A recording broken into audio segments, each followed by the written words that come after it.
नमस्कार, मैं हूं आपके साथ प्रिया सिंह सोमवंशी। फटाफट 100 खबरों की ओर नजर डालते हैं। संसद में विपक्षी सांसदों के हंगामे के चलते कार्रवाई हुई बाधित। विपक्ष पेगासस, किसान आंदोलन और महंगाई के मुद्दे पर सरकार के खिलाफ हमलावर नजर आई। हंगामे की वजह से राज्यसभा में शून्यकाल भी नहीं हो सका। बैठक शुरू होने पर आवश्यक दस्तावेज सदन के पटल पर रखने के बाद वेंकैया नायडू ने शून्यकाल के तहत भाजपा सदस्य सुशील कुमार मोदी का नाम पुकारा।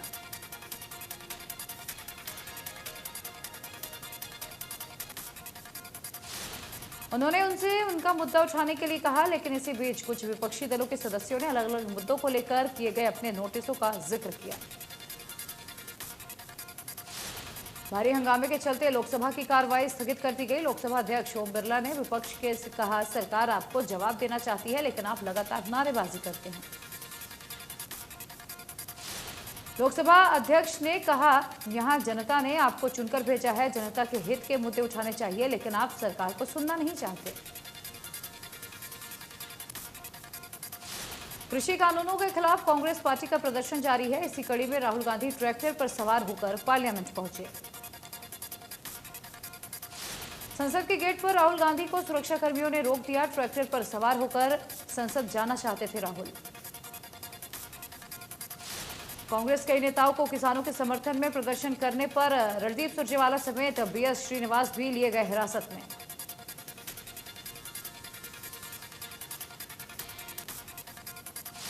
फरीदाबाद के खोरी गांव में तोड़फोड़ से नाराज हुए ग्रामीणों ने सड़क जाम कर विरोध जताया। पुलिस ने लोगों को समझा बुझाकर रास्ता खुलवाया।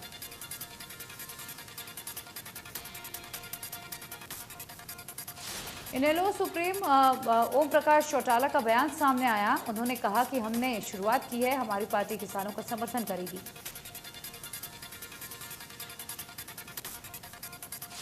ओम प्रकाश चौटाला ने कहा कि निश्चित तौर पर किसानों की बात को सरकार को मानना होगा। ऐलानाबाद चुनाव पर पार्टी किसको चेहरा बनाएगी, इस पर फिलहाल अभी फैसला बाकी है।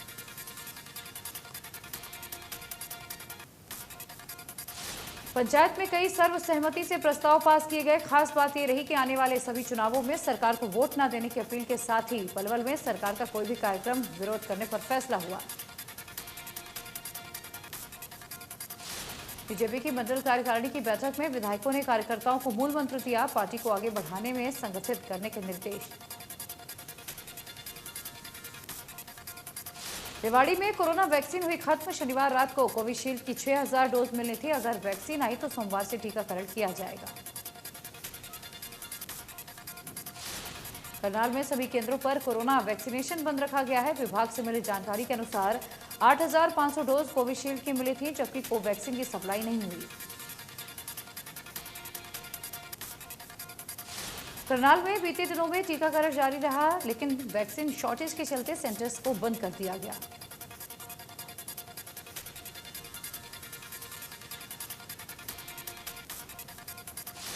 करनाल में डीएफएससी विभाग अधिकारियों की लापरवाही के चलते गोदामों में रखा लाखों टन गेहूं सड़ा, जिसे अब अधिकारियों की मिलीभगत से निपटाने का काम जारी है। जुडला गांव में रखरखाव के अभाव में खराब हुए अनाज की सैकड़ों बोरियों को दोबारा पैकिंग कर राशन डिपो भेजा जा रहा है, और इतना ज्यादा खराब हो चुका है, इंसान तो इंसान जानवरों को भी खाने लायक ये नहीं बचा। खराब अनाज के चलते संज्ञान लेते हुए जिला उपायुक्त ने जांच किए जाने और दोषी अधिकारियों के खिलाफ कार्रवाई करने की बात कही। जिनमें किसानों के धरने पर पहुंचे पूर्व मुख्यमंत्री ओम प्रकाश चौटाला माइक मांगते रह गए, लेकिन किसानों ने उन्हें नहीं बोलने दिया। बल्लभगढ़ के आदर्श नगर में लोग बिजली की समस्या से परेशान हैं। शनिवार दोपहर करीब 3 बजे से रात भर बिजली नहीं आने से लोगों में नाराजगी है। उत्साही लोगों ने ट्रांसफार्मर की जगह जूता लटकाकर विरोध जताया। लोगों का कहना है कि कई बार शिकायत के बाद भी बिजली विभाग के अधिकारी समस्या का हल नहीं कर पाए। मौके पर पहुंचे स्थानीय पार्षद को भी लोगों की नाराजगी का शिकार होना पड़ा। लोगों ने पार्षद को जमकर खरी खोटी सुनाई। करनाल में नेशनल हाईवे पर एक गाड़ी में आग लग गई। देखते ही देखते गाड़ी आग गोला बन गई। तब तक फायर ब्रिगेड की गाड़ियां मौके पर पहुंची। उससे पहले गाड़ी पूरी तरीके से खाक हो चुकी थी। गाड़ी में सवार 3 लोग नीचे उतर आए। उन्होंने जल्दबाजी में अपनी जान बचा ली।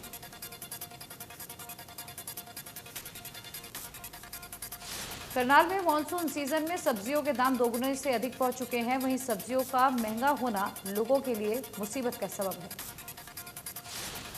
मैदानी इलाकों में सब्जियों की फसल खराब होने के कारण हिमाचल शिमला से सप्लाई जारी है। इसी के साथ टमाटर, बैगन, मटर ये सब शिमला से आ रहे हैं।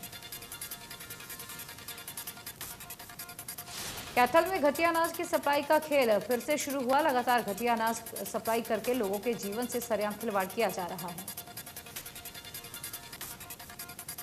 रतिया में सेमिनार किया गया जिसमें जैविका प्रोडक्ट के बारे में किसानों को जागरूक किया गया। सेमिनार में पहुंचे कृषि विशेषज्ञों ने बताया कि इन प्रोडक्ट्स के इस्तेमाल करने से साफ सुथरी फसलें होंगी और अनेकों बीमारियों से भी बचाएंगे।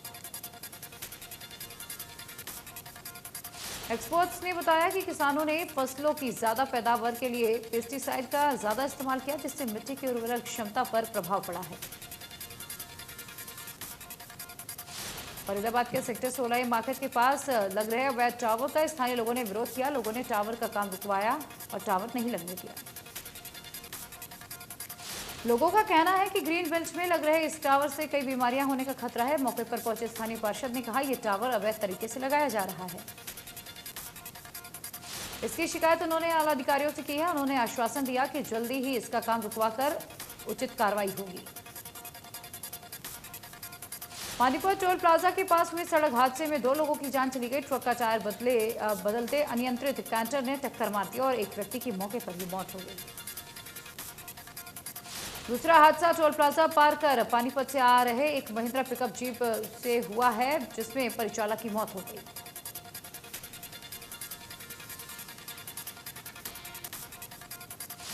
अखिल भारतीय धर्म सभा सिरसा की तरफ से ब्राह्मणलीन स्वामी भगवान देव परमहंस के आगमन पर स्वामी दिनेशानंद के पावन सानिध्य में रक्तदान शिविर का आयोजन किया गया। स्वामी दिनेशानंद ने आकर रक्तदानियों का आशीर्वाद भी दिया है। रक्तदान में धर्म सभा से जुड़े सदस्यों ने बढ़ चढ़कर भाग लिया।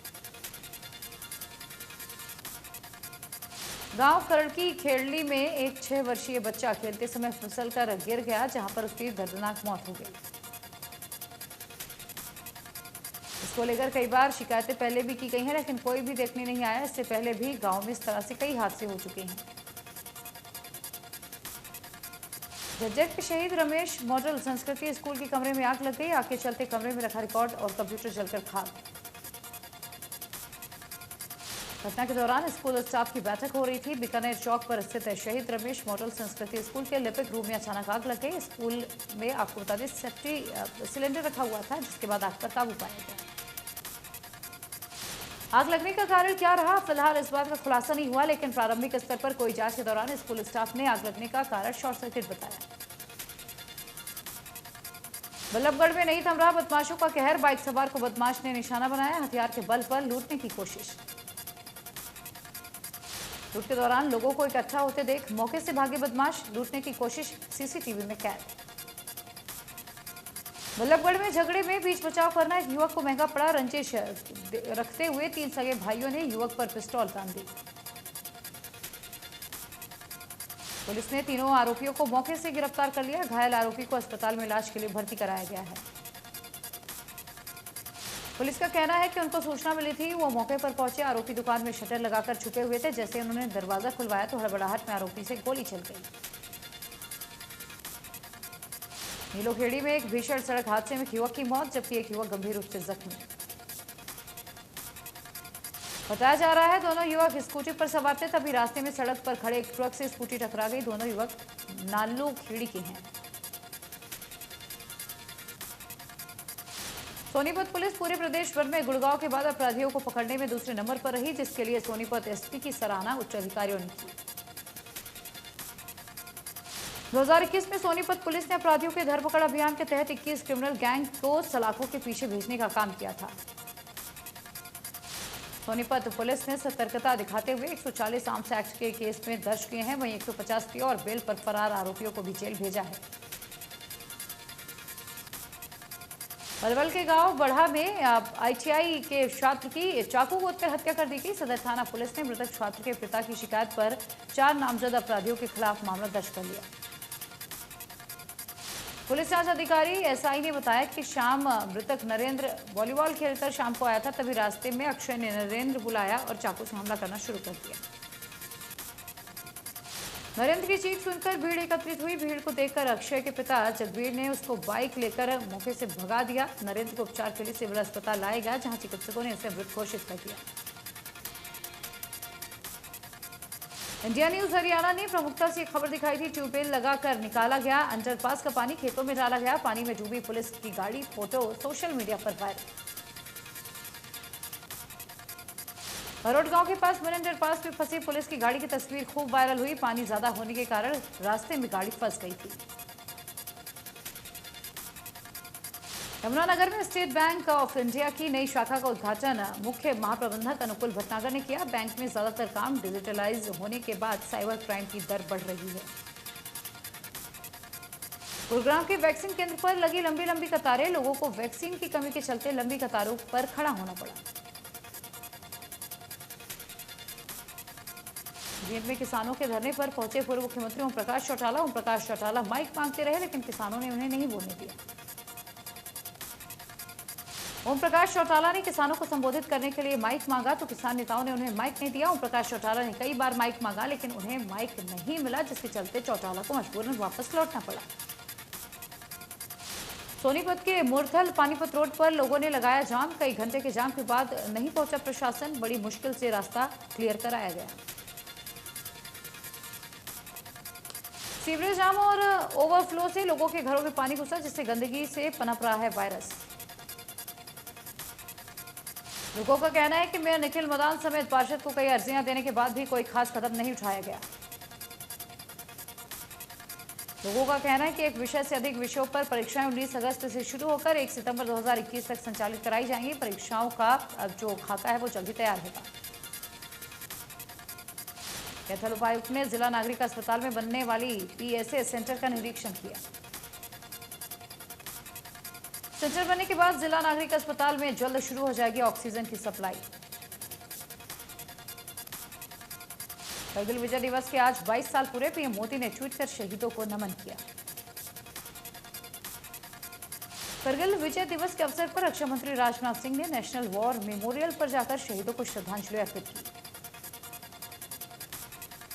करगिल दिवस पर अमित शाह ने जवानों को नमन किया। अमित शाह ने कहा, वीरता, साहस और बलिदान से जीत मिली। करगिल दिवस पर राहुल गांधी ने भी ट्वीट कर सेनानियों को श्रद्धांजलि अर्पित की।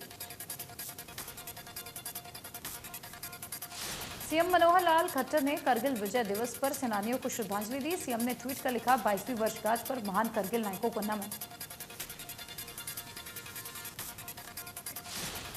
डिप्टी सीएम दुष्यंत चौटाला ने भी करगिल विजय दिवस पर सेनानियों को श्रद्धांजलि दी।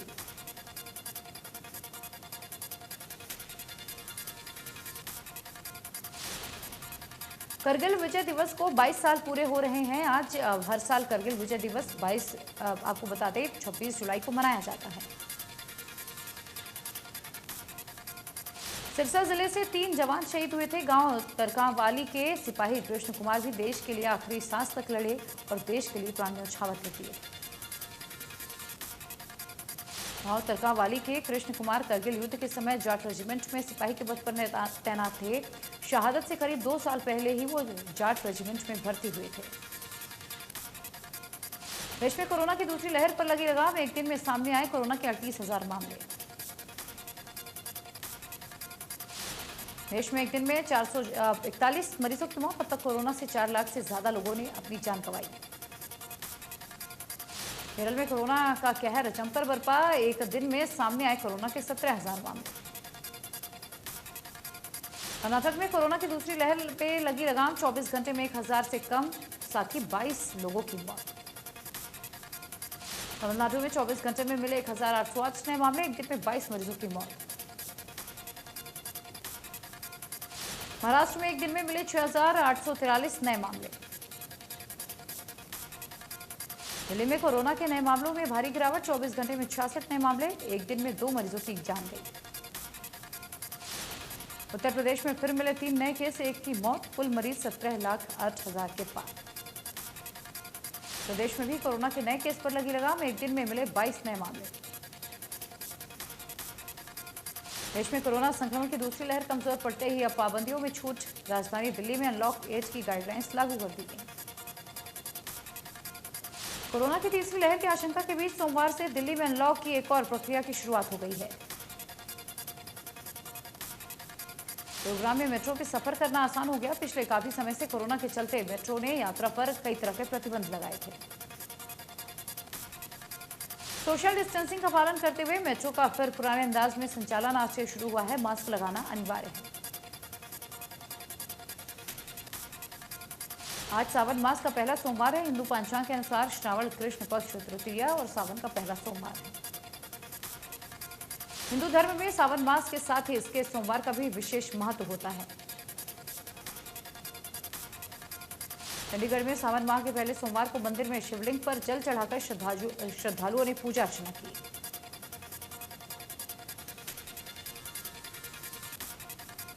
गुरुग्राम में सावन के पहले सोमवार के दिन जलाभिषेक करने के लिए मंदिरों में लोगों की भारी भीड़ उमड़ी। भगवान शिव की पूजा के लिए मंदिरों में श्रद्धालुओं का तांता लगा। श्रद्धालुओं ने महादेव से कोरोना महामारी से मुक्ति की प्रार्थना की। सिरसा में सावन के पहले सोमवार पर शिव मंदिर में भक्तों का तांता लगा। सावन के पहले दिन सोमवार को रुद्राभिषेक व जलाभिषेक किया गया।